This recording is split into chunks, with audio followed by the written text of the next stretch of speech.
ইরানের বিরুদ্ধে মার্কিন প্রেসিডেন্ট ডোনাল্ড ট্রাম্প যে সময়সীমা দিয়েছিলেন তা ধীরে ধীরে ঘনিয়ে আসছে, কিন্তু ট্রাম্পের আল্টিমেটাম মেনে নিতে ইরান এখনও কোনো প্রকার প্রস্তুতির ইঙ্গিতও দেখায়নি।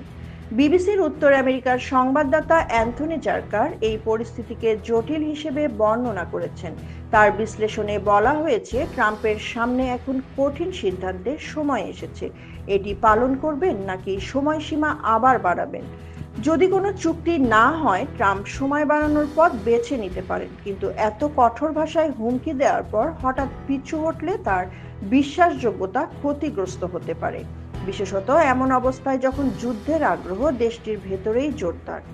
অন্যদিকে ট্রাম্পের আরেকটি বিকল্প হলো তারই দেওয়া হুমকির বাস্তবায়ন, তবে সোমবার তিনি একাধিকবার বলেছেন তিনি এই পথে যেতে চান না। ট্রাম্প এমনকি দাবি করেছেন যে ইরানীয় জনগণ মার্কিন অভিযানের তীব্রতা সহ্য করতে প্রস্তুত এবং কেউ কেউ বোমা হামলাকেও স্বাগত জানাচ্ছেন, যদিও এ ধরনের দাবির সত্যতা বিতর্কিত।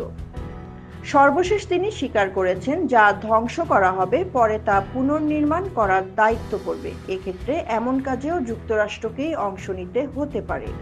ট্রাম্প গত রোববার ইরানকে হুঁশিয়ারি দিয়ে বলেন, মঙ্গলবার হবে বিদ্যুৎ কেন্দ্র দিবস, সেতু দিবস। তিনি সময়সীমা হিসেবে উল্লেখ করেন মঙ্গলবার রাত ৮টা যুক্তরাষ্ট্র সময়, যা বাংলাদেশ সময় বুধবার সকাল ৬টা। নির্ধারিত সময়সীমার মধ্যে যদি তেহরান হরমুজ প্রণালী খুলতে বা কোনো সমঝোতায় পৌঁছাতে না পারে, তাহলে ট্রাম্প হুঁশিয়ারি দিয়েছেন ইরানকে এক রাতেই নিশ্চিহ্ন করার মতো কঠোর পদক্ষেপ নেওয়া হবে। অনলাইন ডেস্ক, বার্তা বিচিত্রা।